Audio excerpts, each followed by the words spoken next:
తొలగిన మెట్టలు కదిలిన తుఫానుని చెలరేగిన వరకని ఉప్పొంగిన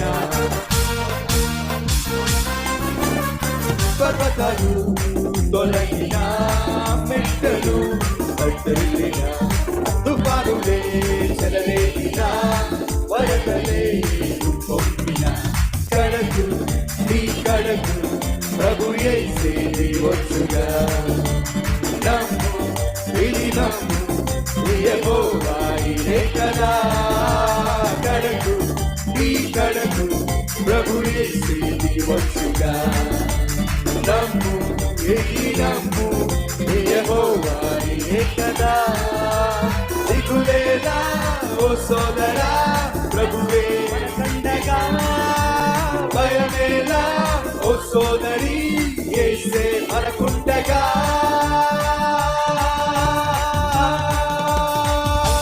హల్లెలూయా హల్లెలూయా హల్లెలూయా హల్లెలూయా హల్లెలూయా హల్లెలూయా హల్లెలూయా హల్లెలూయా హల్లెలూయా హల్లెలూయా హల్లెలూయా హల్లెలూయా హల్లెలూయా హల్లెలూయా ఏ బాధ లేదు అందరం కలిసి ఏ బాధ లేదు ఏ కష్టం లేదు ఏ తోడుండగా ఏ చింత లేదు ఏ నష్టం లేదు ప్రభువే మనకుండగా ఏ బాధ లేదు ఏ కష్టం లేదు ఏ తోడుండగా ఏ చింత లేదు ఏ నష్టం లేదు ప్రభువే మనకుండగా దిగులేలా సోదరా భయమేలా ఓ సోదరి యేసే మనకుండగా హల్లెలూయా హల్లెలూయా హల్లెలూయా హల్లెలూయా హల్లెలూయా హల్లెలూయా హల్లెలూయా హల్లెలూయా హల్లెలూయా హల్లెలూయా హల్లెలూయా హల్లెలూయా హల్లెలూయా హల్లెలూయా హల్లెలూయా హల్లెలూయా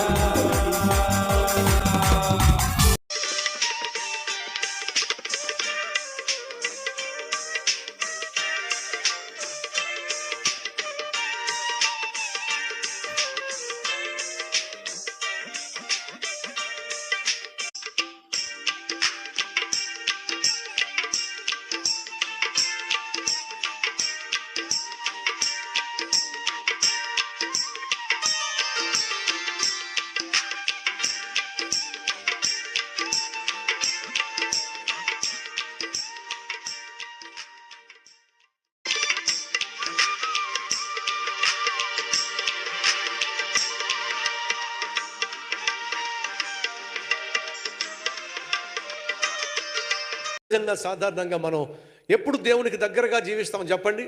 కష్టాల్లో, నష్టాల్లో, ఇరుకు ఇబ్బందుల్లో, వ్యాధి బాధల్లో మనం ఉన్నప్పుడు సాధారణంగా దేవునికి దగ్గరగా వస్తాం. ఎప్పుడు మనం దేవునికి దూరం అయిపోతాం తెలుసా?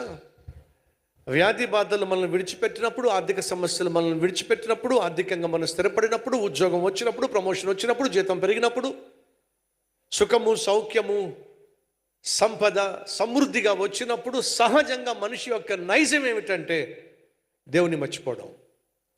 ఆ స్థితిని, ఆ గతిని ఇచ్చిన దేవుణ్ణి మర్చిపోవడం. అలాంటి స్థితి మనలో, వ్యక్తిత్వం మనలో ఏ ఒక్కరిలో ఉండడానికి వీల్లేదు. పోయిన వారం 2-3 వారాల క్రితం మనం చూసాం కదా, దేవుడు స్థిరపరిచిన తరువాత సొలొమోనేమో కామంతో నిండిపోయి 1000 మందిని పెళ్లి చేసుకొని దేవుని పక్కన పెట్టేశాడు. సంసోనేమో దేవుని ఆత్మతోనూ బలముతో నింపబడిన తరువాత తనకున్న బలాన్ని ఆధారం చేసుకుని అమ్మాయిలు కూడా పడ్డాడు. దావీదేమో సింహాసనం మీద స్థిరపడిన తరువాత తన కష్టకాలంలో ఏమైతే దేవునికి ఒడంబడికలు చేశాడో దాన్ని నెరవేర్చాలని ఆశపడుతున్నాడు. అయ్యా అమ్మా, కష్టకాలంలో నువ్వు వెళ్తున్నావా? అయితే ఎన్ని విత్తనాలు విత్తగలవో విత్తు. ఏం విత్తనాలు? ప్రభువా, కష్టకాలం గుండా వెళ్తున్నాను, కానీ నాకున్న ఆశ ఏంటో తెలుసా? నీ సేవ చేయాలి, నా పిల్లలు నీ సేవ చేయాలి. అల్లరి చిల్లరిగా నేను జీవిస్తున్నప్పుడు, పనికి మాలిన వాడిగా నేను జీవిస్తున్నప్పుడు, 12 సంవత్సరాల వయసులో ప్రభువును సొంత రక్షకునిగా నేను అంగీకరించిన తర్వాత మా అమ్మ తాను రక్షింపబడి సేవ చేస్తున్న సేవకులను చూసి తనేమనుకునే తెలుసా? ప్రభా, పనికిరాని మా అబ్బాయి ఇప్పుడు నిన్ను నమ్ముకున్నాడు కదా, నాకున్న ఆశ ఏంటంటే మా అబ్బాయి ఏదో గొప్ప ఉద్యోగం సంపాదించి స్థిరపడాలనే ఆశ నాకు లేదు. కానీ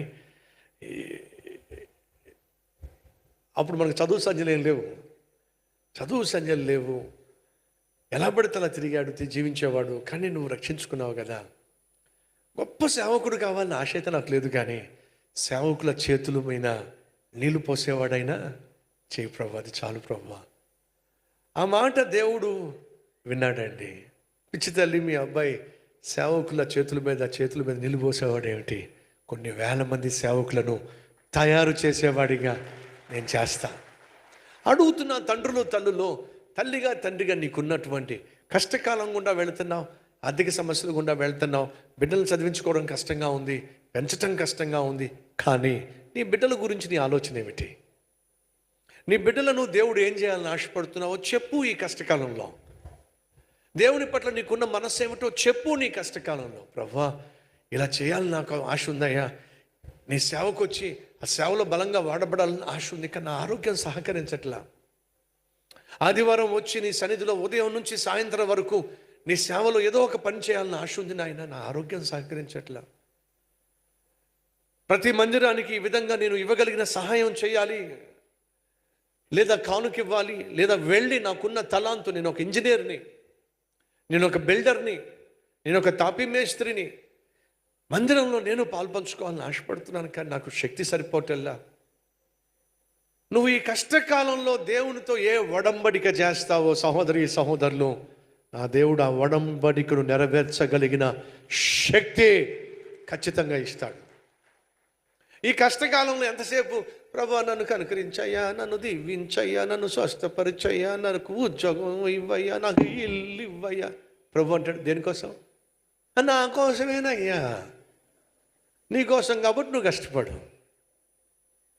ఎప్పుడైతే నా కోసం నువ్వు అంటావో అప్పుడు దేవుడు ఏమంటావు, మరి నా సంగతి ఏమిటి? మరి నా కోసం ఏం చేస్తావు చెప్పు? నీ కోసం నేనేమీ చేయనయ్యా, నా కోసం అన్నీ చేసుకుంటాను, చేసుకో అయితే వెళ్ళి. ఎప్పుడైతే నువ్వు నా అన్నం మానేసి నీ అంటావో దేవుడు అమాంతంగా నీ వైపుకు చూస్తాడు. ఎందుకని? ఈ లోకం స్వార్థంతో నిండిపోయింది. మనుషులు ఎంతసేపు నేను నేను నేను నన్ను నన్ను నన్ను అనే జీవిస్తున్నారు. కానీ ప్రభువా, నీ కోసం, నీ రాజ్యం కోసం, నీ సంఘం కోసం, నీ సేవ కోసం, నీ సువార్త కోసం, నీ రాజ్య వ్యాప్తి కోసం నేను ఏదైనా చేయాలని ఆశపడుతున్నాను అన్నారనుకోండి, అమాంతంగా దేవుడు నీ వైపు చూస్తాడు.